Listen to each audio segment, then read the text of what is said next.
हम लोग बात कर रहे थे आपका प्रतिभूति संबंधी कार्यवाही पर, और इसका नाम है भारतीय नागरिक सुरक्षा संहिता, और पूर्व में इसका नाम था दंड प्रक्रिया संहिता। तो आपसे चर्चा हुई थी कि नाम बदलने की जरूरत कहां आ गई, दंड प्रक्रिया संहिता इसको क्यों बदला गया। तो आपसे कहा गया था कि दंड प्रक्रिया संहिता, इससे ऐसा ध्वनित होता है मानो दंड देना तो हमने पहले से ही चुन लिया है, हमने तय कर लिया है कि हम किसी को दंड देंगे, बस एक प्रक्रिया भर चला रहे हैं उसे दंडित करने के लिए। ऐसा प्रतीत होता है, ऐसा लगता है। आप कहते हैं दंड प्रक्रिया संहिता, इसका मतलब यह हो गया कि अगर मंगल ग्रह से कोई आदमी आए और वो ये जाने कि ये दंड प्रक्रिया संहिता है, तो वो ये भाव भी ग्रहण कर सकता है कि मानो आपने किसी को दंड देना पहले से तय कर रखा है और उसे दंड देने के लिए बस एक प्रक्रिया ये चलानी है, ऐसा आपने तय किया है, और ये प्रक्रिया वही है। जबकि ये गलत बात है। दांडिक न्याय प्रशासन का जो मूलभूत सिद्धांत है, वो सिद्धांत ये है कि जब तक किसी का दोष युक्ति युक्त संदेहों के परे साबित न हो, तब तक उसे दोषी मान ही नहीं सकते। तो आप प्रथम बार में ये कैसे कह सकते हैं कि हम सामने वाले को दंड ही देंगे। और दंड न्यायालय की प्रक्रिया, इसको रेगुलराइज करने वाली विधि को आप दंड प्रक्रिया संहिता ये नाम ही कैसे दे सकते हैं। और वो नाम जिन्होंने दिया है वो वाकई इस देश में कोई न्याय करने नहीं आए थे,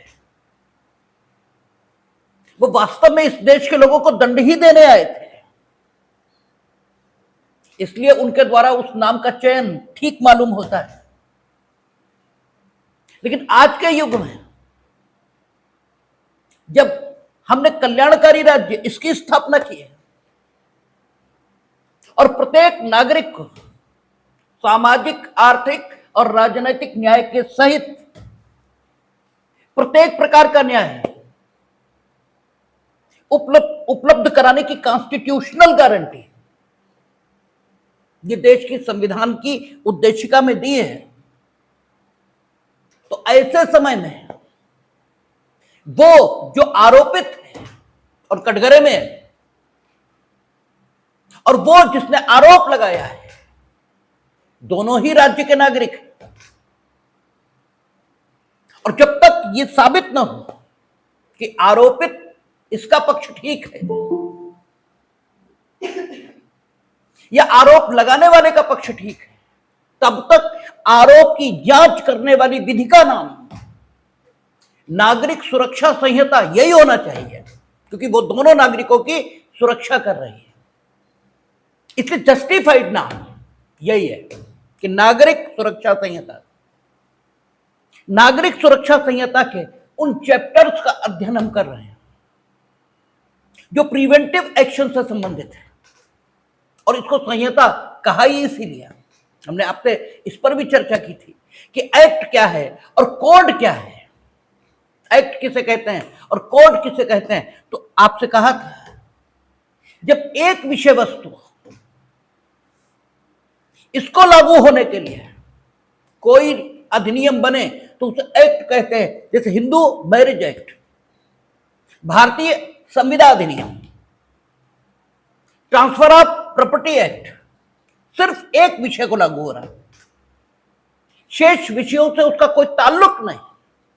लेकिन एक जब कॉम्प्रिहेंसिव पीस ऑफ इनेक्टमेंट होता है जिसमें विषय से संबंधित सभी पक्ष छुए जाएं और सभी पक्षों के संबंध में उपबंध किया जाए, तो फिर उसका नाम अधिनियम नहीं संहिता होता है।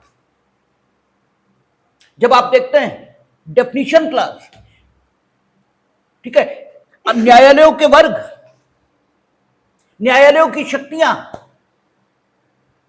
कितने प्रकार के न्यायालय होंगे, स्थापित कैसे होंगे, सारी बातों के बारे में उपबंध, व्यक्तियों को बुलाया कैसे जाएगा न्यायालय के समक्ष, सारे विषयों के संबंध में उपबंध, इसलिए इसे संहिता कहना है।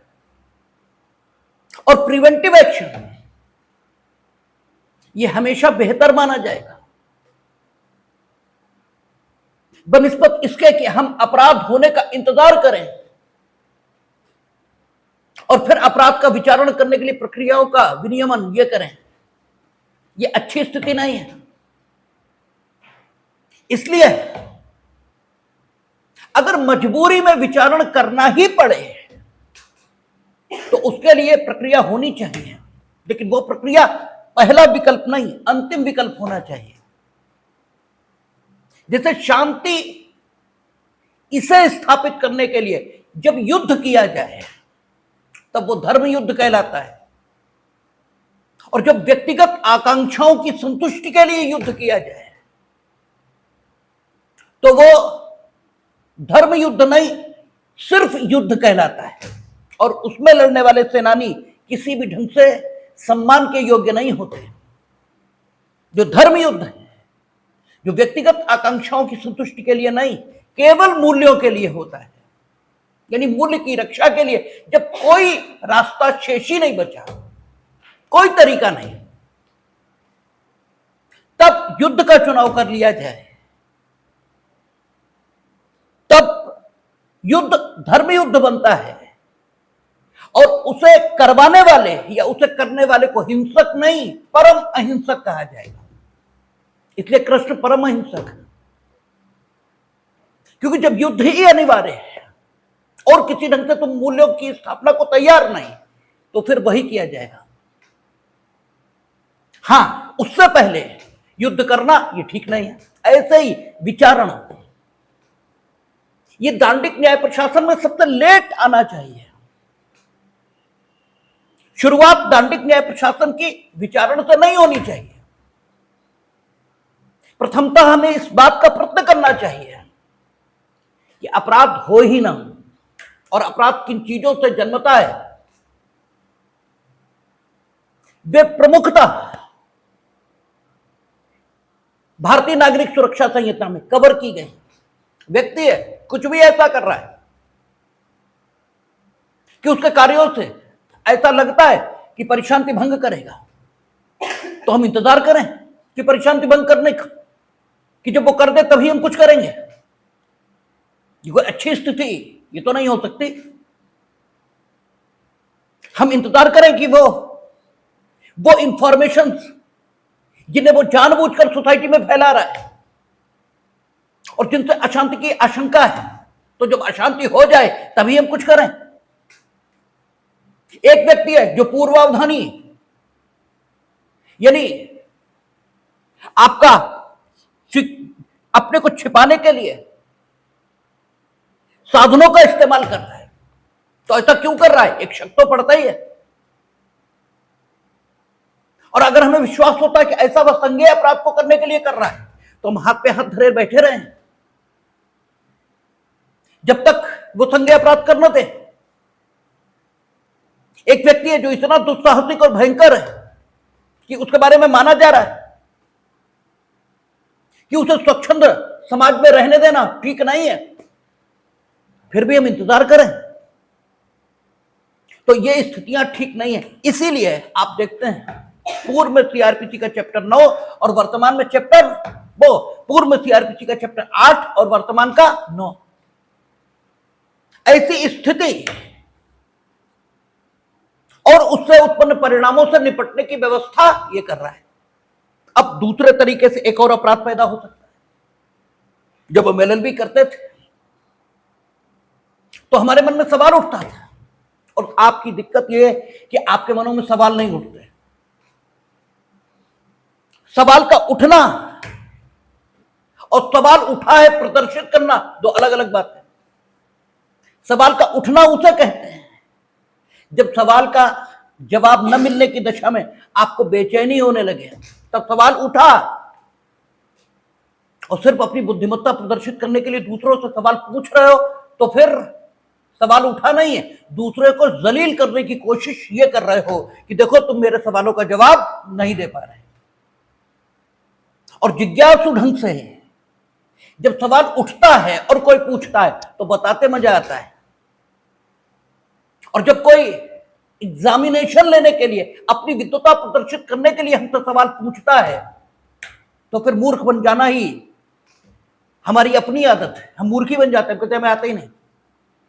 सवाल तो आपसे एग्जामिनर भी पूछ रहा है, ठीक है ना, वो आपकी योग्यता का मापन करना चाह रहा है, और सवाल आपसे जिज्ञासु ये भी पूछ रहा है। तो सवाल यह है कि प्रश्नकर्ता का प्रश्न किस कोटि का है, इसे भी, ठीक है, तय करके ही उत्तरदाता उत्तर देता है।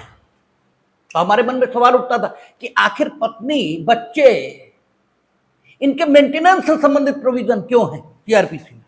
इसका क्या मतलब है? भाई सीआरपीसी तो दंड न्यायालयों की प्रक्रिया इसे विनियमित करने के लिए बनी, इससे इसका क्या ताल्लुक? ये तो असंगत दिखाई देता है। लेकिन जैसे जैसे मैच्योरिटी बढ़ती है, वैसे वैसे आपको कामों की सुसंगतता और उसके कर्ता की बुद्धिमत्ता दोनों समझ में आती। आप देखेंगे अगर पत्नी बच्चे निराश्रित छूटेंगे तो भोजन एक ऐसी आवश्यकता है, ठीक है, तो जिसके लिए संस्कृत में कहा कि बुभुक्षुम किम न करोति पापम, भूखा क्या पाप नहीं करता। तो अगर वो ऐसे छूटेंगे तो फिर अपराध तो होगा ही होगा समाज में, और हम अपराधों का निवारण ये करना चाहते हैं, क्योंकि अच्छी कानून और व्यवस्था वही है जो अपराधों का निवारण करे। अपराधों का विचारण ये अंतिम विकल्प है, जैसे युद्ध अंतिम विकल्प है शांति की स्थापना का, ये अंतिम विकल्प है, इसे प्रारंभिक विकल्प के तौर पर चयन नहीं किया जा सकता। ऐसे ही लोक न्यूसेंस, पब्लिक न्यूसेंस, जो हम लोग पिछला 133 में पढ़ते थे, आप रास्ता कब्जा करके बैठ जाओगे, आप ठीक ऐसा व्यापार करोगे जिससे समाज के लोगों को दिक्कत होगी, तो मारेंगे। अपराध ये जन्म लेगा, सामाजिक अशांति जन्म लेगी। ऐसे जल की सीमाओं को लेकर विवाद है, ये जमीन की सीमाओं को लेकर विवाद है, तो भी आपका अपराध जन्म ले सकता है। इसलिए 145 जैसे प्रोविजन थे, 147 जैसे प्रोविजन थे, 133 जैसे प्रोविजन थे, 129 जैसे प्रोविजन थे कि सिविल बल के प्रयोग के द्वारा वो जमाओ जिसके द्वारा अपराध किए जाने की आशंका है उसे डिस्पर्स किया जाना, ठीक है, क्रम के अनुसार वे सब आएंगे और क्रम के अनुसार हम वो सब पढ़ेंगे। लेकिन आपको ये जानना जरूरी है कि ये सारे चैप्टर यहां शामिल क्यों किए गए। लोक उपताप से संबंधित, भूमि के सीमाओं से संबंधित विवाद, जल की सीमाओं से संबंधित विवाद, या पत्नी बच्चों के भरण पोषण, इनसे संबंधित प्रावधान आखिर यहां क्यों है, ये जानना जरूरी है। और आपकी कानून न समझ में आने की जो समस्या है, वो समस्या सिर्फ इसीलिए है क्योंकि आपको उसकी रिलीवेंसी समझ में नहीं आती।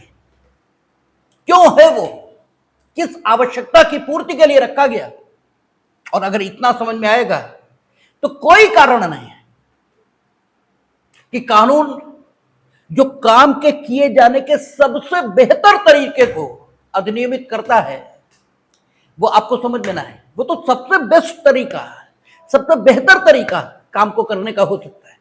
हम लोगों ने देखा था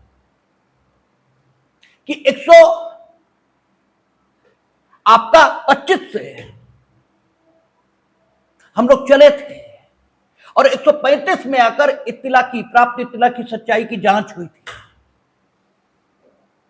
अब मसला यह है कि प्राप्त इत्तिला की सच्चाई की जांच जब चली है, जिसे पुरानी सीआरपीसी में आप 116 के अंतर्गत की गई जांच ये कहते हो,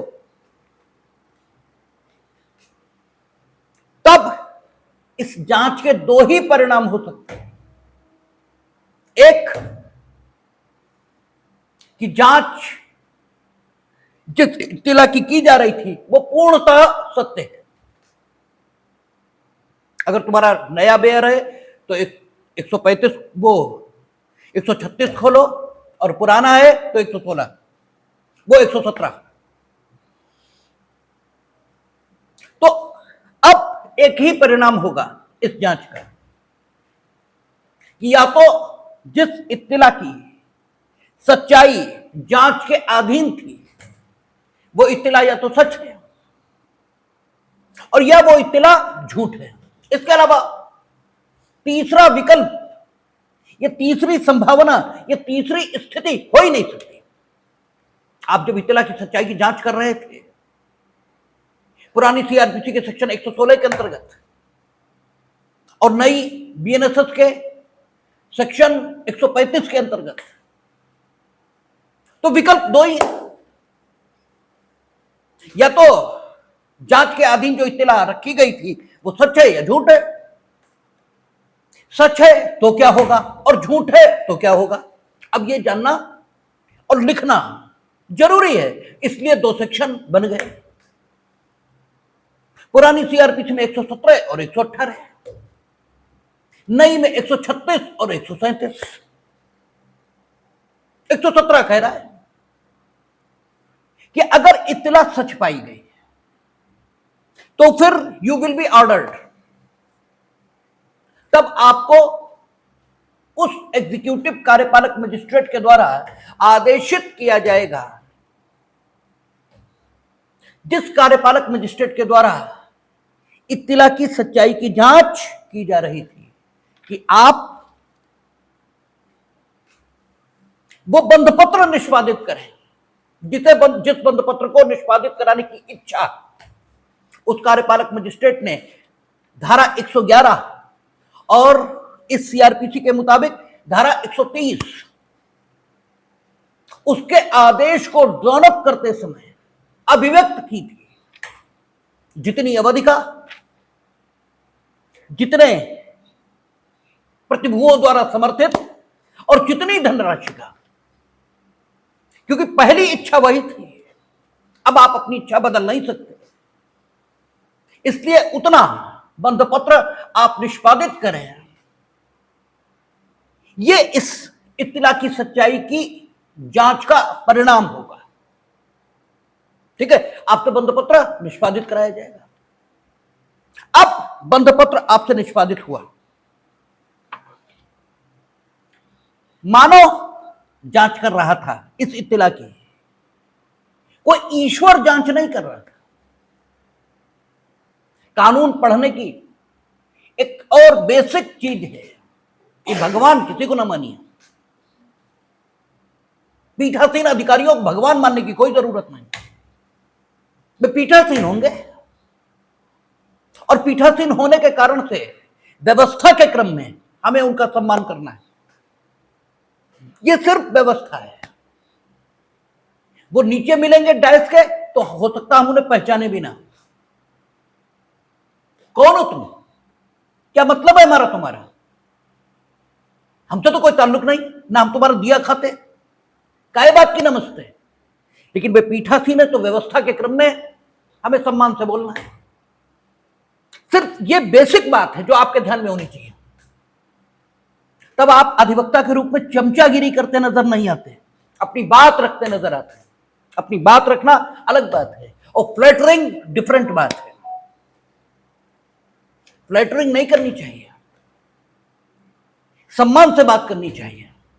हमने सुबह भी कहा, बच्चा हो जाना बहुत बड़ी बात है और बच्चा रह जाना ये बहुत खराब बात है।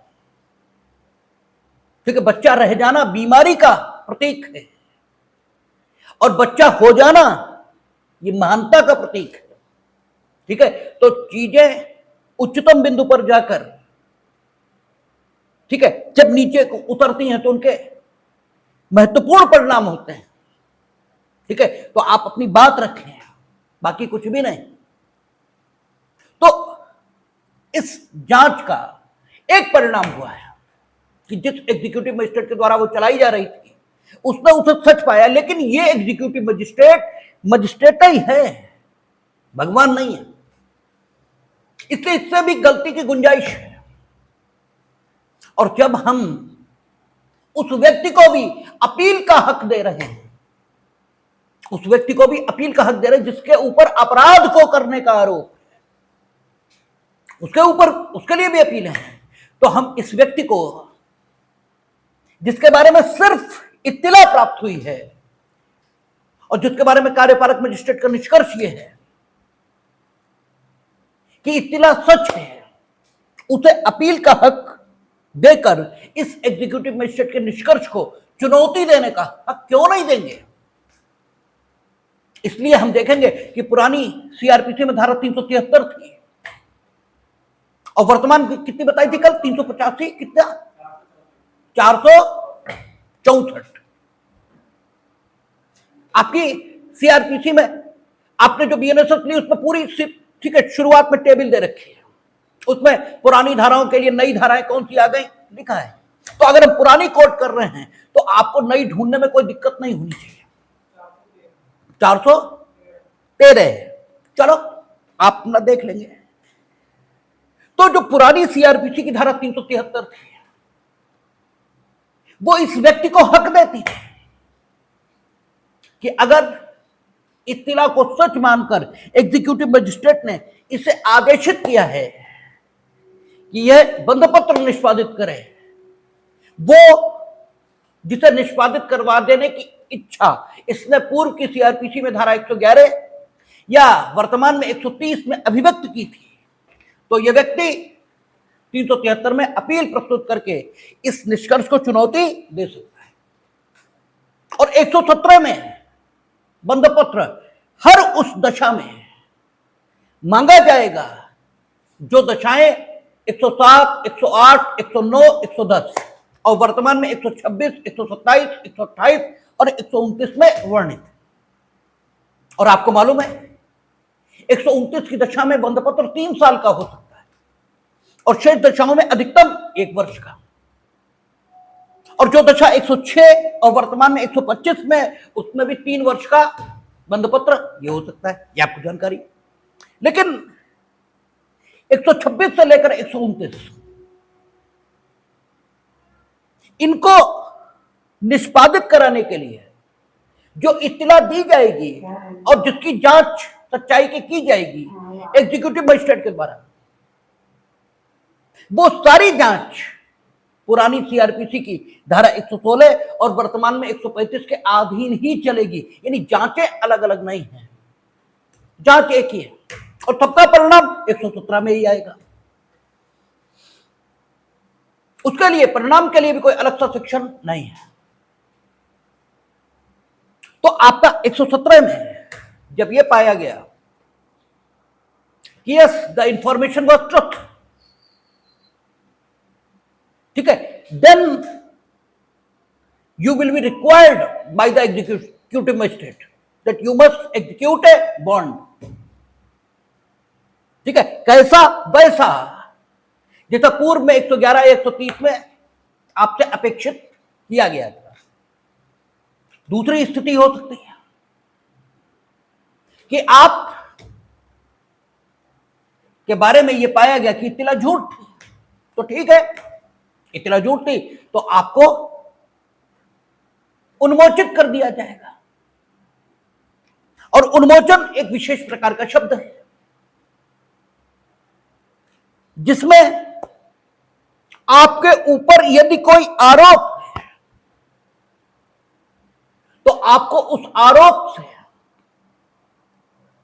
सिर्फ इसलिए कि उस आरोप को इस लायक भी नहीं पाया गया कि वो आरोप के रूप में लगाया भी जाए आप पर, ठीक है, आपको डिस्चार्ज कर दिया गया। ठीक है ना, डिस्चार्ज हमेशा इतने सबूत की अनुपलब्धता की दशा में होता है जिसमें आरोप की विरचना हो जाए। ठीक है ना, जब इतना भी नहीं होता तब डिस्चार्ज होता है। जैसे कहते ना, बेकार की बात, बोगस की बात, एकदम तुम्हारी बात आउटराइट रिजेक्ट करने लायक, जब यह स्थिति होती है तब डिस्चार्ज होता है। ये इस विषय पर हम लोग चर्चा तब ज्यादा करेंगे जब विचारण पढ़ाएंगे। इस विषय पर यहां बहुत ज्यादा नहीं बताया जा सकता क्योंकि फिर विषयांतर होगा, फिर हम दूसरी ओर हमें जाना होगा। लेकिन यहां भी करेंगे डिस्चार्ज, यद्यपि यहां व्यक्ति पर कोई आरोप ही नहीं था, लेकिन फिर भाषाई विवशता और भाषाई मजबूरी आती है कि हमारे पास भाषा में और कोई शब्द ही नहीं है जो इस वस्तु स्थिति, इस फैक्ट सिचुएशन में हम यूज कर पाए। हमने आपसे एक बार और चर्चा की थी कि आप जो कुछ सोचते हो उस सबको कहने के लिए आपके पास शब्द नहीं होते हैं। ठीक है, आप खुशी अनुभव कर रहे हो तो एग्जैक्ट क्या अनुभव कर रहे हो ये आप बता नहीं सकते, इसके लिए कोई शब्द नहीं। आप कहते हो अमुक व्यक्ति, हमने पहले भी उदाहरण दिया था कि आप कहते हो अमुक व्यक्ति सुंदर है, हम पूछते हैं इस पर क्या सुंदर है हमें बताओ। इसके भी नाक है, तुम्हारे भी है, इसके भी आंखें हैं, तुम्हारे भी हैं। तुम अगर आंखों की नाप बताओगे तो नाप में तो कोई सुंदरता नहीं है। ठीक है, अगर आप आंखों की बनावट बताओगे तो बनावट में भी कोई सुंदरता नहीं है। आप कहोगे आंखें हिरनी जैसी हैं, तो साहब हिरनी की आंखें कौन सी सुंदर, तो हिरनी की फोटो लगा के जरा किसी का हिरनी जैसा मुंह हो तो कैसा लगेगा वो, जरा सोचो, कल्पना करो। आपके पास कोई शब्द ही नहीं है, आप बता ही नहीं सकते सुंदरता क्या है। सुंदरता एक भाव है जिसे सिर्फ अनुभव किया जा सकता है। तो कुछ चीजें होती हैं जो सिर्फ अनुभव की जा सकती, बोली नहीं जा सकती, भाषा में शब्द ही नहीं है, भाषा असमर्थ हो जाती है। इसीलिए जो महापुरुष होते हैं वो ज्यादा बोलते नहीं हैं, क्योंकि उनके पास ज्यादा बोलने को ही नहीं, ज्यादा कहां बोलेंगे, क्योंकि उनका अनुभव ज्यादा है। जब अनुभव ज्यादा है और वो ये जानते हैं कि जो मेरा अनुभव है इसे अभिव्यक्त करने के लिए शब्द ही नहीं, तो चुप रहो। ठीक है, और हम लोग बकवासी होते हैं, अरे कुछ नहीं बके पड़े। तो आप देखेंगे उन्मोचन ये मजबूरी में इस्तेमाल शब्द है कि जब प्राप्त इत्तिला ये ठीक नहीं पाई गई तो उन्मोचित कर दिया, क्योंकि उन्मोचन तो तब होता जब कोई आरोप होता, आरोप तो कोई है ही नहीं। आपको लग रहा है कि मेरे कार्यों से हम कुछ ऐसा कर देंगे जिससे परेशानी भंग हो जाएगी, आपको लग रहा है ना। पूर्व ख्याति के आधार पर आपको ऐसा लगता है कि हम दुस्साहसिक और भयंकर हैं, जबकि अब हम रत्नाकर से वाल्मीकि हो चुके हैं। आपको लेकिन लगता है, तो आरोप तो हम पे कुछ है ही नहीं, तो कायदे से उन्मोचन शब्द तो नहीं होना चाहिए, लेकिन 119 और वर्तमान में 137 में उन्मोचन इसी शब्द का उपयोग है और ये मजबूरी का है। दोनों एक साथ पढ़ लेते हैं। प्रतिभूति देने का आदेश जो पूर्व में धारा 118 है और वर्तमान में 136 है, क्या कहता है? यदि ऐसी जांच से यह साबित हो जाता है कि यथास्थिति परिशांति कायम रखने के लिए या सदाचार बनाए रखने के लिए यह आवश्यक है कि वह व्यक्ति जिसके बारे में वह जांच की गई है बंद पत्र या जमानत पत्र निष्पादित करे तो मजिस्ट्रेट तदनुसार आदेश देगा। ठीक है, उसके मुताबिक, तदनुसार का अर्थ होता है जो उसका निष्कर्ष है कि इत्तिला सच है, तदनुसार उसके मुताबिक आदेश देगा।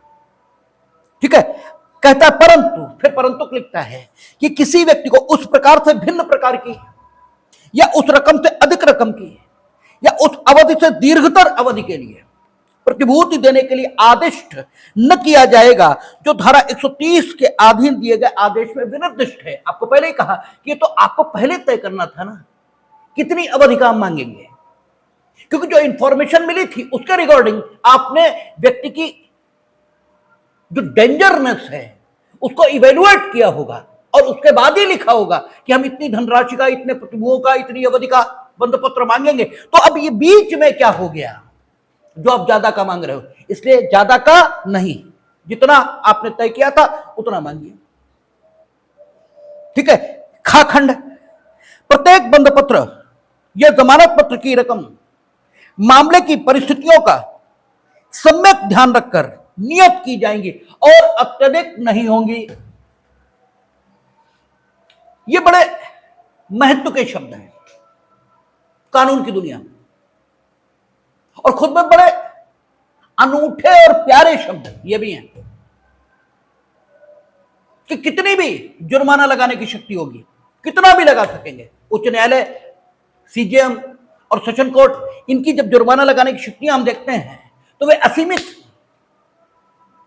जितना चाहे लगा दें। लेकिन एक महत्वपूर्ण सीमा पूर्व में धारा आईपीसी अधिरोपित करती थी, धारा 63 में कहता था जहां जुर्माने की रकम स्पष्ट रूप से उल्लिखित नहीं है वहां जुर्माने की रकम अमर्यादित होगी किंतु अत्यधिक नहीं होगी। ये अत्यधिक, ये जो शब्द है ये सापेक्ष है, ये रिलेटिव है। इसे हमेशा उसके संदर्भों में देखा जाएगा जिसे रकम का पेमेंट करना है। आपके लिए जो धनराशि न्यूनतम हो सकती है वो मेरे लिए अत्यधिक हो सकती है, ठीक है ना।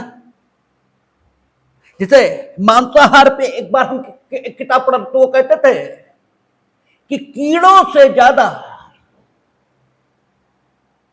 ठीक है, प्रोटीन किसी मांस में नहीं है, क्योंकि आप किसी भी जानवर के मांस का अगर प्रोटीन के दृष्टिकोण से मूल्यांकन करोगे तो उसका वजन, उसका आकार प्लस उसके मांस में मौजूद प्रोटीन की मात्रा, इससे ही करोगे ना। तो कीड़े में जितना वजन है, उसका जितना शरीर है, उसके मुकाबले उसमें जितना प्रोटीन है, तो सबसे रिचेस्ट डाइट दुनिया की बन जाती है, ठीक है। तो आप रिलेटिव होकर, सापेक्ष होकर तुलनात्मक ढंग से निष्कर्ष निकालोगे। तो ये जो अत्यधिक शब्द है ये रिलेटिव है, ये सापेक्ष है। और चूंकि ये सापेक्ष है इसलिए जिसे पेमेंट करना है उसकी क्षमता को ध्यान में रखकर इसका निर्धारण किया जाएगा कि कितनी रकम इसके संबंध में अत्यधिक हो जाएगी। क्योंकि परिशांति आपका टाटा, बिरला और अंबानी के खानदान से भी मांगी जा सकती है और प्रतिभूति ई रिक्शा चलाने वाले उससे भी मांगी जा सकती है। तो जो धनराशि टाटा के लिए बड़ी न्यूनतम होगी वो उसके लिए अत्यधिक होगी। तो इसलिए ये एक रिलेटिव अवधारणा है और कानून के दृष्टिकोण से ये बड़ी अनूठी और प्यारी अवधारणा है और इसको तय करने का काम जिसे दिया गया, इसीलिए उसे न्यायाधीश कहते हैं। उसे परिस्थितियों का सम्यक ध्यान रखना चाहिए, इसीलिए सेंटेंस पर अलग से सुनवाई की व्यवस्था है। आप देखेंगे जब हम लोग विचारण पढ़ेंगे तो सेंटेंस पर अलग से सुनवाई की व्यवस्था है। विचारण उस समय खत्म हो जाता है जैसे ही गिल्टी होल्ड किया या एक्विटल किया तो बात ही खत्म हो गई। गिल्टी होल्ड किया है तो विचारण तो खत्म है, किंतु अब सेंटेंस की प्रक्रिया शुरू होती है, क्योंकि गिल्टी होल्ड होने वाले को सेंटेंस किस रूप में मिलेगा तो तय, लेकिन किस रूप में मिलेगा यह अभी देखना है। कारावास के रूप में मिलेगा, जुर्माने के रूप में मिलेगा, कारावास प्लस जुर्माने के रूप में मिलेगा, प्रोबेशन पर छोड़ा जाएगा, क्या होगा यह अभी तय होना है। और ये पिनालाजी दंड शास्त्र के जो सिद्धांत हैं उन्हें ध्यान में रखकर परिस्थितियों का सम्यक अध्ययन करके और फिर आपका सेंटेंस ये इंपोज किया जाता है, क्योंकि परिस्थितियां जिनमें पढ़कर व्यक्ति ने अपराध किया वे हमारी द्वारा निर्मित हैं, वे सामाजिक परिस्थितियां हैं। वो जो पैदा हुआ था तो निर्दोष पैदा हुआ था, उतना ही निर्दोष जितना निर्दोष बड़े बड़े महापुरुष पैदा हुए, ठीक है ना। उसने जो कुछ किया वो इसी समाज में किया और समाज उसने नहीं निर्मित किया था, हमने निर्मित किया था। तो जरा अपने रोल का भी मूल्यांकन करिए, ठीक है। तो उसकी परिस्थितियों के मुताबिक, परिस्थितियों का सम्यक ध्यान रखकर कहता है बंधपत्र इसकी रकम आप तय करेंगे और वो अत्यधिक नहीं होंगी, हो कितनी भी सकती। अब आप कहेंगे बंधपत्र खाली लिख के ही तो देना है, 10 करोड़ का दे देते तो क्या, अत्यधिक हो गई तो क्या। अरे भाई यहां तो बंधपत्र ही देना है, रकम थोड़ी जमा करनी है। लेकिन बंधपत्र का समर्पण हो गया तब तो आपसे वो रकम वसूली जाएगी और बंधपत्र का भंग कब होगा ये भी अभी आ जाएगा। और अगर बंधपत्र का भंग हुआ तो पुरानी सीआरपीसी में जो धारा 446 है और वर्तमान में 446 की जगह कोई और सेक्शन आ गया होगा, उसके अंतर्गत प्रत्येक बंद पत्र जो इस संहिता के अधीन लिया गया है उसकी रकम को वसूलने की कार्यवाही ये की जा सकती है। ठीक है, और जब वो की जाएगी तब तो वसूले जाएंगे, और जब वसूले जाएंगे अगर वो अत्यधिक रकम का हुआ तो ये आदमी तो बर्बाद हो जाएगा, और इसका जो होगा होगा, इसके परिवार वाले भी बर्बाद हो जाएंगे, और अगर परिवार वाले बर्बाद हुए तो फिर भुखमरी की स्थिति आएगी और फिर वे अपराध करने की ओर उन्मुख होंगे, और फिर जो हम अचीव करना चाहते थे वो सब हम लूज कर देंगे। इसलिए बड़े सम्यक ध्यान के साथ शब्दों का चुनाव ये कानून की दुनिया में किया जाता है। बंद पत्र का भंग कब मान लिया जाएगा यह भी अभी बताएगा। पुरानी सीआरपीसी की धारा 119 है और नई की 138 होगी या 120, 139 होगी, जो ये बताएगी कि बंद पत्र की अंतर वस्तु है। अभी चर्चा करेंगे हम लोग, लेकिन यहां उसने सिर्फ इतना कहा कि अत्यधिक नहीं होगा। यानी 111 भी जब डेवलप करेंगे आप आदेश तो भी अत्यधिक नहीं, और अत्यधिक रिलेटिव कॉन्सेप्ट है, उसी को ध्यान में रखकर किया जाएगा। अच्छा, नहीं करेंगे और हो गया, अरे भाई नहीं करेंगे हो गया, तब फिर क्या करें? तो हम देखेंगे अभी पुरानी सीआरपीसी की धारा 123 है और नई में 19 और जोड़ दीजिए क्योंकि 19 ही जुड़ रहे हैं। ठीक है, तो मेरा ख्याल है 142, 143 होगी, अभी देख लेंगे, आ जाएगी। उसमें दिया है कि सेशन कोर्ट और हाई कोर्ट, डिस्ट्रिक्ट मजिस्ट्रेट और सीजीएम, दे आर एम्पावर्ड कि अगर वाकई बंद पत्र की रकम अत्यधिक हो गई है तो किसी भी समय उसे घटा देने के लिए वे एम्पावर किए गए। ठीक है ना, तो सबकी व्यवस्था एक कंप्लीट स्थिति ये कानून में होती है हमेशा, और इसीलिए कानून बहुत शानदार और बेहतर चीज है। शर्त सिर्फ इतनी कि उसे पढ़ा जाए, भाव के साथ पढ़ा जाए। कविता भी जब भाव के साथ पढ़ी जाती है तभी वो अच्छी लगती है। कुमार विश्वास भी पढ़ते हैं, संतोषानंद भी पढ़ते हैं, लेकिन वे अपनी कविता जब अपने भाव के साथ पढ़ते हैं तो बड़ी अच्छी लगती है, और तुम पढ़ते तो बड़ा गुस्सा आता है, लगता है कि एक कंटा पे रखा जाए और ये कहा जाए भगवान के लिए चुप रहो, कम से कम हमारे लिए न रहो, कम से कम भगवान के लिए रहो, उन्हें भी डिस्टर्ब हो रहा होगा। ठीक है, तो भाव के साथ अगर पढ़ा जाए चीजों को तो फिर उसकी खूबसूरती नजर आती है। तो आप देखेंगे तो कहता है जब वह व्यक्ति जिसके बारे में जांच की जा रही बालक है, बालक कौन है? 18 साल से कम, क्योंकि यहां जो शब्द प्रयुक्त है और उसका अर्थ यहां नहीं है, juvenile justice care and protection act में है या इंफॉर्मेशन आईटी एक्ट में है, तो उसका वही अर्थ लिया जाएगा जो वहां दिया गया है। ऐसा हम लोग 2Y में डेफिनेशन क्लास में पढ़ के आए बीएनएसएस के। तो 2Y के डेफिनेशन क्लास के प्रभाव से बालक शब्द का अर्थ वो लिया जाएगा जो juvenile justice care and protection act में है, और वहां बालक का अर्थ है ऐसा व्यक्ति जो 18 से कम है। ठीक है, तो अगर बालक और उसके संबंध में परिशांति बनाए रखने के लिए प्रतिभूति संबंधी कार्यवाहियां की गई हैं तो फिर जो बंद पत्र निष्पादित होगा वो उसके संरक्षकों द्वारा। ठीक है, तब बंद पत्र केवल उसके प्रतिभुओं द्वारा, अच्छा संरक्षक नहीं, प्रतिभुओं द्वारा निष्पादित किया जाएगा। मतलब बालक की गारंटी जमानतदार लेंगे, जिन्हें हिंदी में प्रतिभु कहते हैं, क्योंकि अवयस्क स्वयं बंद पत्र दे, यह संविदा की मूल भावना के विरुद्ध है। अवयस्क सक्षम नहीं माना जाता, इसलिए उसका प्रतिभु निष्पादित करेंगे उसकी ओर से। तो यह आपका एक पक्ष हुआ जब इत्तिला की सच्चाई की जांच की गई और इत्तिला सच पाई गई। लेकिन दूसरा पक्ष, इत्तिला ठीक नहीं पाई गई तो आपको 137 में उस व्यक्ति का उन्मोचन जिसके विरुद्ध इत्तिला दी गई, और हमारा जो आपत्ति है, हमारा जो ऑब्जेक्शन है वो उन्मोचन शब्द पर है। हमारा कहना है ये उन्मोचन शब्द यहां प्रयुक्त नहीं होना चाहिए, लेकिन इसका प्रयोग इसलिए ठीक माना जाएगा क्योंकि इसके स्थान पर हमारे पास अन्य कोई शब्द ही नहीं है। दोष मुक्त हम कह नहीं सकते, दोष उसका था क्या जो मुक्त हुआ। और सैद्धांतिक रूप से कॉन्सेप्शन में आपको हमेशा ठीक बोलना चाहिए। अगर आप कॉन्सेप्शन में गलत बोलते हैं तो हमेशा गलत ही रहेंगे।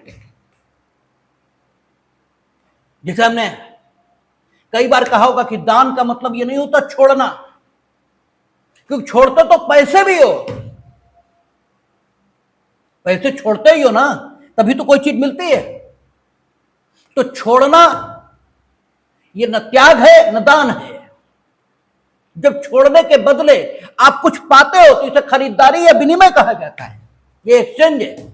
और अगर आप जिस गतिविधि को दान का नाम दे रहे हो, उस गतिविधि के बदले सामाजिक प्रतिष्ठा, इसे पाने की भावना भी रखते हो, तो भी ये दान नहीं है, ये विनिमय ही है, ये एक्सचेंज ही है। इसके अलावा ये कुछ भी नहीं है। दान तो वो है जो तेरा तुझको अर्पण, इस भाव से किया जाए।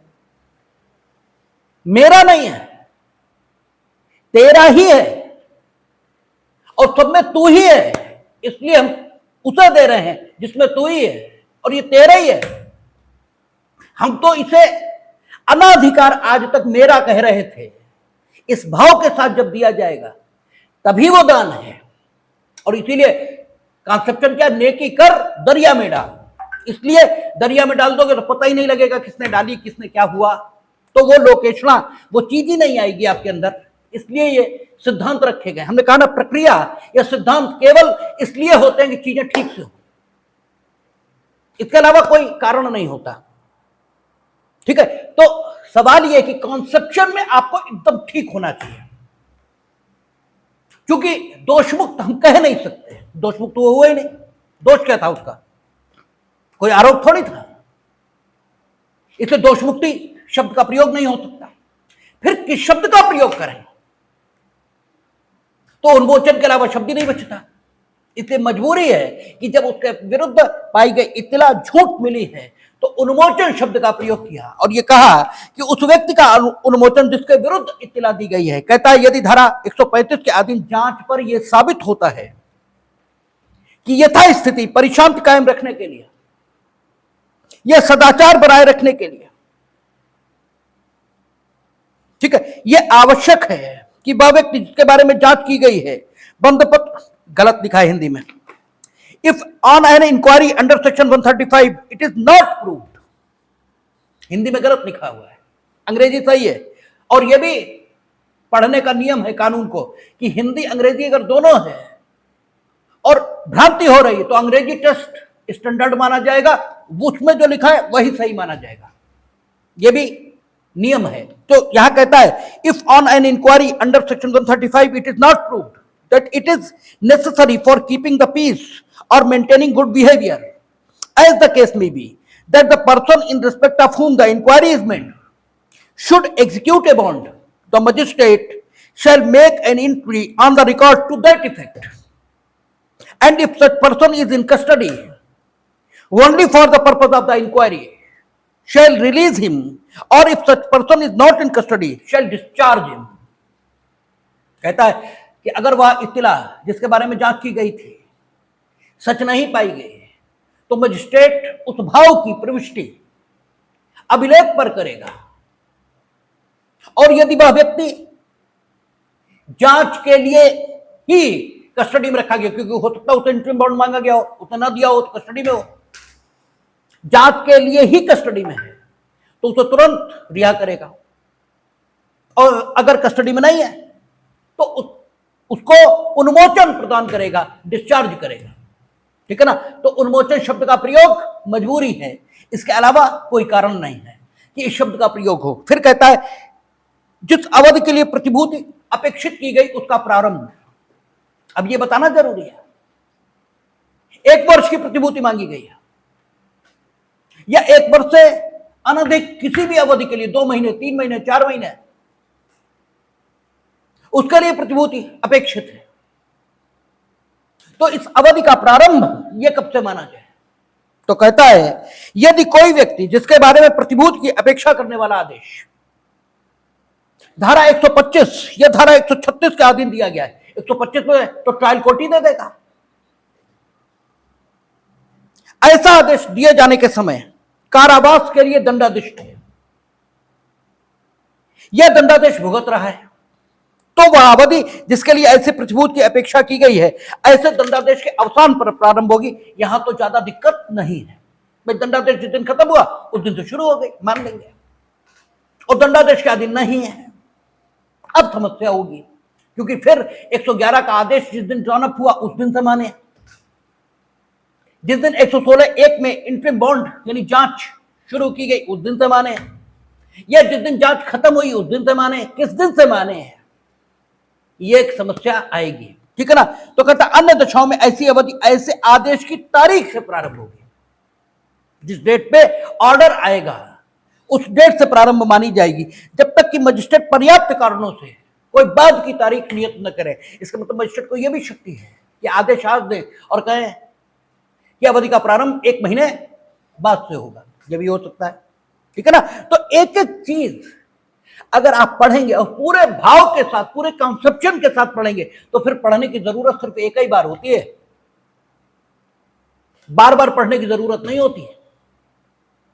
और अगर रे और हाय हाय करके पढ़ी तो फिर रोज सीआरपीसी ही पढ़ेंगे और आएगी वो कभी नहीं। ठीक है ना। एक बार पढ़िए, पूरी तरह पढ़िए, फिर पढ़ने की जरूरत तो रहेगी, लेकिन बहुत माइन्यूट चीजें रिफ्रेश करने के लिए पढ़ने की जरूरत होगी, फिर समझने के लिए पढ़ने की कोई जरूरत नहीं होगी। और फिर उतनी ही तेजी से आप सीआरपीसी पढ़ पाएंगे जितनी तेजी से हिंदी का अखबार पढ़ लेते हैं। फिर कुछ सोचने की जरूरत नहीं है, फटाफट फटाफट फटाफट होता चला जाएगा। लेकिन अभी आराम आराम पढ़ने की जरूरत है। ठीक है। तो कहता है बंद पत्र की अंतर्वस्तु ऐसे किसी व्यक्ति द्वारा निष्पादित किए जाने वाला, ऐसा कौन सा व्यक्ति जिसके बारे में इत्तला मिली थी और जिस इत्तला की सच्चाई की जांच होने के उपरांत उसे बंद पत्र निष्पादन का आदेश दिया गया है। यह ऐसे व्यक्ति प्रोनाउन के तौर पर यूज हुआ है। क्यों? क्योंकि नाउन वो व्यक्ति है, ठीक है, जिसके संबंध में इत्तला की सच्चाई की जांच चल रही थी। Noun is the name of person, place और थिंग, तो वो प्लेस पर्सन है और पर्सन के स्थान पर, नाउन के स्थान पर जो उपयोग होगा वही प्रोनाउन है। तो व्यक्ति जिसके बारे में इत्तला की सच्चाई की जांच चल रही थी उसके स्थान पर ऐसे शब्द का उपयोग हुआ है, ऐसे व्यक्ति। ठीक है। तो या तो इसे प्रोनाउन मान लीजिए या एडजेक्टिव मान लीजिए। ठीक है। वो व्यक्ति जिसे बंधपत्र निष्पादित करने का आदेश दिया गया है का ऐसे किसी व्यक्ति द्वारा निष्पादित किया जाने वाला बंधपत्र उसे यथास्थिति परिशांति बनाए रखने या सदाचारी रहने के लिए आबद्ध करेगा। और जब आबद्ध कर दिया, meaning thereby he is not, ठीक है, free to do any such act जो कि उसका वायलेशन माना जाए। आबद्ध किया ना, कहा आबद्ध करेगा। और बाद की दशा में कारावास से दंडनीय कोई अपराध करना या करने का प्रयत्न या दुष्प्रण करना, चाहे वह कहीं भी किया जाए, बंद पत्र या जमानत पत्र का भंग है। उसने यह बता दिया कि बंद पत्र या जमानत पत्र का भंग कब मान लिया जाएगा, और अगर भंग हुआ तो 446 की कार्रवाई होगी। और 446 की कार्रवाई में यह साबित हुआ कि तुमने बंद पत्र का भंग किया है, क्योंकि आपका कहना कि बंद पत्र भंग हुआ और बंद पत्र का भंग होना दो अलग अलग बातें हैं। आपको लग सकता है बंद पत्र भंग हुआ, वाकई नहीं हुआ। ठीक है, क्योंकि आक्रमण स्वयं उस पर था, उसने प्रतिकार किया था। आपने यह कहा था परिशांति बनाए रखोगे, परिशांति बनाए रखने में आपने यह नहीं कहा था कि कायर हो जाना। आक्रमण उस पर था, उसने प्राइवेट प्रतिरक्षा के अधिकार का प्रयोग किया, तो बंधपत्र भंग कहां है? आप कहते हो बंधपत्र का भंग है, तो बंधपत्र का भंग होना और बंधपत्र का भंग कहा जाना दो डिफरेंट एंगल हैं। इसलिए कानून में हर चीज को साबित करने की बात होती है। और बंधपत्र अगर भंग हुआ, यह साबित हुआ है, तो 446 की कार्रवाई में या 446 की कार्रवाई चलाकर इसे भंग किया जाएगा, इसे निश्चित किया जाएगा, और तब बंद पत्र पर उल्लिखित रकम आपसे वसूली जाएगी। ठीक है ना। इसलिए तय करना जरूरी है कि बंद पत्र का भंग कब माना जा सकता है। तो आपका उसने बताया पुरानी सीआरपीसी में सेक्शन 120 और नई में 139, कहता है बंध पत्र की अंतर्वस्तु है, ऐसे किसी व्यक्ति द्वारा निष्पादित किया जाने वाला बंध पत्र उसे यथास्थिति the bond or bail bond to be executed by any such person shall bind him to keep the peace or to be good behavior as the case may be and in the later case, यानी अगर सदाचारी बने रहने के लिए बंध पत्र दिया गया था या मांगा गया था, and in the later case the commission or attempt to commit or the abatement of any offense punishable with imprisonment wherever it may be committed is a breach of the bond or bail bond, यानी परिशांति बनाए रखने इसके लिए बंध पत्र मांगा गया। तो एक्चुअली जब परिशांति भंग होगी तभी उसका भंग माना जाएगा, लेकिन सदाचारी बने रहने के लिए था तो उसका भंग कब माना जाएगा ये तय कर दिया, तब जबकि आप कारावास दंडनीय कोई अपराध करोगे, करने का प्रयत्न करोगे या करने का दुष्प्रेरण करोगे तभी उसका भंग माना जाएगा, ये बता दिया। ठीक है, आपका बंध पत्र की अंतर्वस्तु है। अब कहता प्रतिभुओं को अस्वीकार करने की शर्त। भाई आपसे जमानती मांगे गए, आपका बंध पत्र मांगा और विद श्योरिटीज मांगा, प्रतिभु भी मांगे कि आपकी जमानत लेने वाले लोग हों कि आप भाग गए, आप नहीं भाग, ना परिशांति भंग करोगे और ना, ठीक है, सदाचार के विरुद्ध कोई काम करोगे।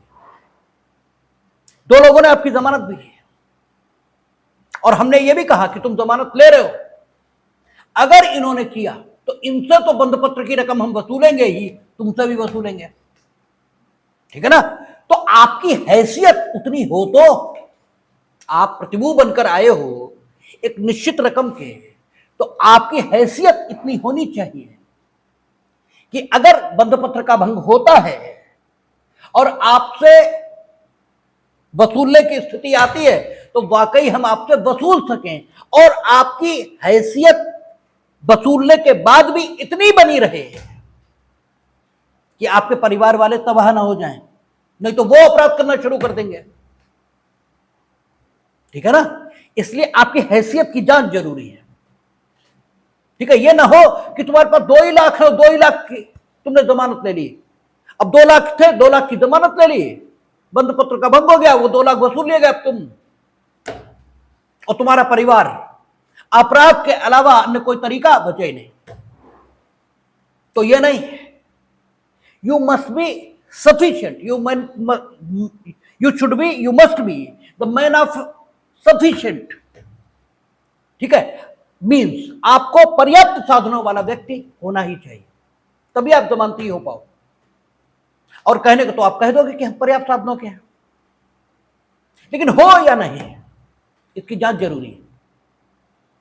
इसलिए अच्छा, जांच जरूरी है तो कैसे जांच करेंगे ये भी पता करना पड़ेगा। तो जांच 2 तरीके से होती है, एक हम आप पर विश्वास करते हैं, आप तो कहते हैं एफिडेविट दो इस बात का, और इसीलिए कचहरी में हर बेल बॉन्ड के साथ एक एफिडेविट लगकर जाता है, ठीक है। जमानती के जब बेल बॉन्ड दाखिल होते हैं तो वहां एक एफिडेविट लगता है, वो एफिडेविट सबूत है, ठीक है, प्रतिभु की सामर्थ्य का, प्रतिभु स्वयं दे रहा है, ठीक है, और हम उस पर विश्वास कर रहे हैं। उसके पेपर भी लगवाते हैं लेकिन उसका एफिडेविट भी लगवाते हैं, ताकि अगर कल छूट पाए तो फिर न्यायिक कार्रवाई में मिथ्या साक्ष्य देने के लिए 193 आदि में कार्रवाई, जो पुरानी आईपीसी की धाराएं हैं उनमें कार्रवाई भी हो सके। और अगर हम फिर भी आपके एफिडेविट से हमें लगता है झूठ बोल रहे हो, तुम सही नहीं कह रहे, तो मजिस्ट्रेट को ये शक्ति भी होनी चाहिए कि जांच अगर किसी अन्य ढंग की करना चाहता है तो उस ढंग की भी करे, जैसे वहां करते हैं तहसील से जांच करके मंगवाते हैं सफिशिएंसी की, कि जो कुछ तुमने दिया तुम्हारा ही नाम है, ये भी जांच का एक प्रकार है, ठीक है ना। वही शक्तियां यहां भी मिलेंगी, क्योंकि वहां वो शक्तियां अपराध के संबंध में, और यहां सेम प्रकार की शक्तियां उस व्यक्ति के संबंध में दी जा रही हैं, उस न्यायालय को जिसने बॉन्ड अपेक्षित किया है परिशांति बनाए रखने के लिए। क्या कहता देखें, प्रतिभुओं को अस्वीकार करने की शक्ति, यानी अगर सफिशिएंट प्रतिभू हमने नहीं पाए, पुरानी सीआरपीसी में ये 121 में है और नई में 140 में, अगर हमने सफिशिएंट नहीं पाए तो अस्वीकार करेंगे, और सफिशिएंट नहीं पाएंगे इसके लिए इंक्वायरी ये होनी चाहिए, और इंक्वायरी के विभिन्न मोड हो सकते हैं, वही बातें यहां लिखेंगे। कहते हैं मजिस्ट्रेट किसी पेश किए गए प्रतिभू को स्वीकार करने से इनकार कर सकता है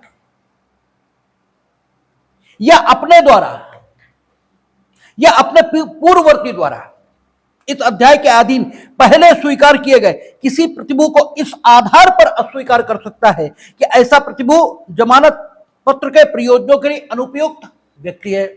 पहले स्वीकार हो गया तो गलती से, अब नहीं रहा वो उपयुक्त व्यक्ति, तो बीच में अस्वीकार कर देंगे, ठीक है ना।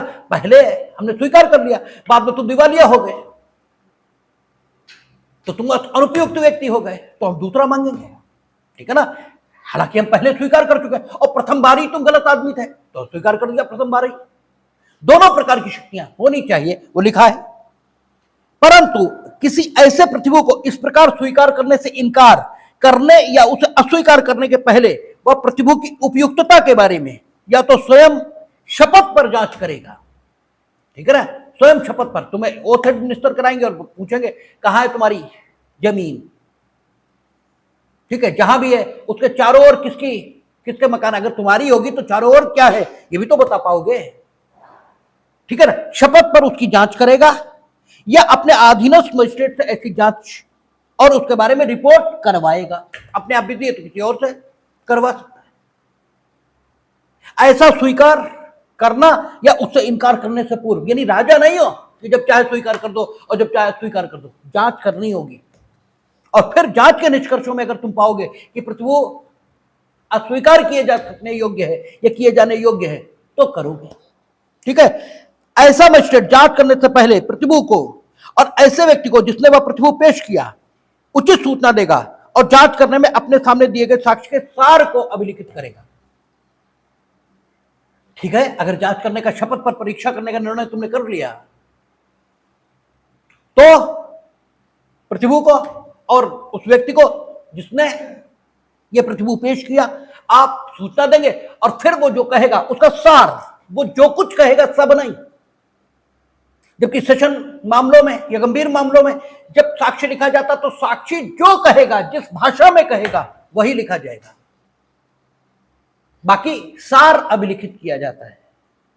जहां संबंध मामले हैं, और यहां चूंकि संबंध मामलों की विचारण की प्रक्रिया पूर्व में भी अपनाई है हमने, 116 में जांच जब चली थी तब भी, तो यहां भी वही सार अभिलिखित करेगा, ठीक है ना। अच्छा, और कहता है यदि मजिस्ट्रेट को अपने समक्ष या उपधारा 1 के अधीन प्रतिनियुक्त मजिस्ट्रेट के समक्ष ऐसे दिए गए साक्ष्य पर और ऐसे मजिस्ट्रेट की रिपोर्ट पर विचार करने के पश्चात समाधान हो जाता है, साक्ष्य यानी एफिडेविट साक्ष्य में दिया उस पर विचार करने के पश्चात या एफिडेविट और मजिस्ट्रेट की रिपोर्ट दोनों पर विचार करने के बाद उसका समाधान हो जाता है कि वह प्रतिभू जमानत पत्र के प्रयोजनों के लिए अनुपयुक्त व्यक्ति है। उपयुक्त है तब तो बात ही खत्म हो गई, अनुपयुक्त व्यक्ति है यह समाधान हो जाता है तो वह उस प्रतिभू को यथास्थिति स्वीकार करने से इनकार करने का या अस्वीकार करने का आदेश करेगा और ऐसा करने के लिए अपने कारणों को अभिलिखित करेगा। ये कारणों को अभिलिखित करने की अपेक्षा ये क्या है, मजिस्ट्रेट के व्यवहार को नियंत्रित रखने का विधायी तकनीक, ये विधायी तकनीक है जिससे नियंत्रण में रहेंगे। और इससे आपको तय हो जाना चाहिए कि न न्यायालय बड़ा, न विधायिका बड़ी, न कोई बड़ा, सबके अपने काम हैं। परंतु किसी प्रतिभू को जो पहले स्वीकार किया जा चुका है अस्वीकार करने का आदेश देने के पहले मजिस्ट्रेट अपना सम्मन या वारंट जिसे वह ठीक समझे जारी करेगा और उस व्यक्ति को जिसके लिए प्रतिभू आबद्ध है अपने समक्ष हाजिर कराएगा या बुलाएगा। ठीक है, हम प्रतिभू पहले हमने स्वीकार कर लिए थे, बाद में हमें लगा अनुपयुक्त, तो हम वो प्रतिभू अस्वीकार करेंगे। तो जिससे हमने प्रतिभूति अपेक्षित की थी वो तो मेरे सामने होना चाहिए, क्योंकि उससे हम नई प्रतिभूति मांगेंगे, नहीं देगा तो जेल जाएगा। तो इसलिए सम्मन वारंट जारी करने की शक्ति ये दी गई है। और आगे 142 या 143 सबसेक्शन 10 आएगा, उसमें प्रतिभू को भी ये शक्ति दी गई है कि वो संबंधित मजिस्ट्रेट के सामने आकर ये कह सकता है कि हम प्रतिभूति अब नहीं रहना चाहते हैं, और वो अपनी लाइबिलिटी को डिस्चार्ज करा सकता है। ये अपराधी या जो अभियुक्त व्यक्ति हैं उनके संबंध में जो प्रतिभूति दिए जाते हैं, उन्हें उस चैप्टर में ये शक्ति दी गई है जो जमानतों से संबंधित चैप्टर है, जो पहले 436 से शुरू होता था, लेकिन प्रतिभूतियों के संबंध में ये शक्ति 142 या 143 सबसेक्शन 10 वर्तमान इसमें, और पुरानी में 123 सबसेक्शन 10 इसमें दिया गया है। ठीक है, ये आपका कहता है प्रतिभूति देने में व्यतिक्रम होने पर कारावास।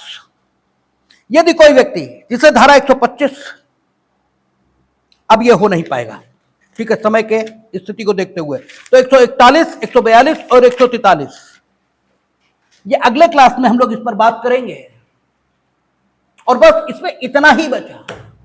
और साथ ही साथ फिर हम लोग पत्नी बच्चों का भरण पोषण आदि उन सेक्शंस पर और उन कार्यवाहियों के बारे में बात करेंगे जो चलाया जाना अपराध के निवारण के लिए जरूरी है, और इसीलिए उन्हें प्रिवेंटिव एक्शन के अंतर्गत इस संहिता में शामिल किया गया है। शेष बात अगली क्लास में देखेंगे।